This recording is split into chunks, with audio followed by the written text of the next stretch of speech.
یہ بات ہو نہیں سکتی کہ انسان کی زندگی میں مشکل نہ ہو۔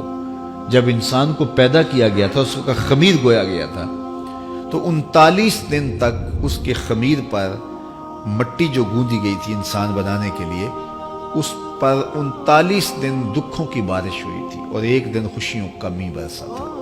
تو انسان کی زندگی میں خوشی اور غم اس تناسب سے ہے۔ لَقَدْ خَلَقْنَا الْإِنسَانَ فِي قَبْضٍ۔ انسان کی زندگی مشقتوں کا مجموعہ ہے، حالات کی تلخیوں کے سے مقابلہ کرنا پڑتا ہے، لیکن حالات مشکل ہو جائیں تو ان سے نکلنے کا راستہ کیا ہے؟ تو سنیے قرآن کیا کہتا ہے، وَمَن يَتَّقِ اللَّهَ يَجْعَل لَّهُ مَخْرَجًا وَيَرْزُقْهُ مِنْ حَيْثُ لَا يَحْتَسِبُ۔ جو اللہ سے ڈرنے لگ جاتا ہے، تقوی اختیار کر لیتا ہے، تو پھر اللہ تعالیٰ جل شانہ اس کے لیے مخرج پیدا کر دیتا ہے، یعنی اس مصیبت سے نکلنے کے اللہ راستے دیتا ہے۔ یہ اس شخص کا مقصوم ہے جو اللہ سے ڈرتا ہے۔ اس پر مشکلات اس پہ بھی آتی ہے، یہ نہیں کہ اس پہ مشکلات نہیں آتی، زندگی کی مشکلات کا وہ بھی شکار ہوتا ہے، لیکن جو ہی مشکلات آتی ہیں ان مشکلات سے نکلنے کا اللہ اسے راستہ بھی عطا کر دیتا ہے۔ اور دوسری بات، وَيَرْزُقْهُ مِنْ حَيْثُ لَا يَحْتَسِبُ، اللہ اس کو وہاں سے رزق دیتا ہے جہاں سے اسے گمان بھی نہیں ہوتا، وہاں سے رزق دے دیتا ہے۔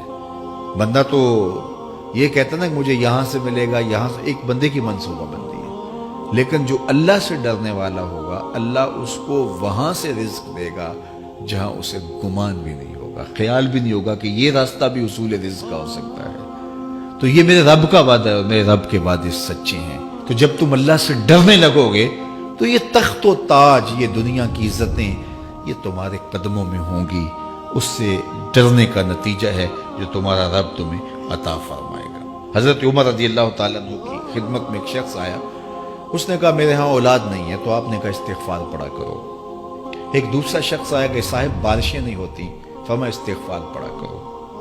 تیسرا شخص حاضر خدمت ہوا اور کہا کہ ہمارے ہاں قحط کا عالم ہے، فرمایا کہ استغفار پڑھا کرو۔ تو کوئی پاس بیٹھا تھا، اس کے اٹھ کے جانے کے بعد کہا کہ مختلف لوگ مختلف سوال لے کر آئے اور آپ نے ایک ہی جواب دیا کہ استغفار پڑھا کرو۔ تو کہا میں نے اپنی طرف سے تھوڑا دیا، یہ تو میرے رب کا فرمان ہے۔ کہا وہ کیسے؟ کہا سورہ نوح پڑھو، فَقُلْتُ اسْتَغْفِرُوا رَبَّكُمْ۔ حضرت نوح علیہ السلام نے اپنی قوم سے کہا کہ اپنے رب کے حضور استغفار کیا کرو، إِنَّهُ كَانَ غَفَّارًا۔ اس کا نتیجہ کیا ہے؟ جب تم استغفار کرو گے تو وہ تمہارے گناہ بخش دے گا۔ ایک تو فائدہ اس کا یہ ہوگا، وَيُرْسِلِ السَّمَاءَ عَلَيْكُمْ مِدْرَارًا، آسمان سے موسلا دار بارشیں بھی برسیں گی، وَيُمْدِدْكُمْ بِأَمْوَالٍ وَبَنِينَ، اور اللہ تمہیں استغفار کی برکت سے مالا مال بھی کر دے گا، وَبَنِينَ، اور تمہیں بیٹے بھی عطا کرے گا، وَيَجْعَلْ لَكُمْ جَنَّاتٍ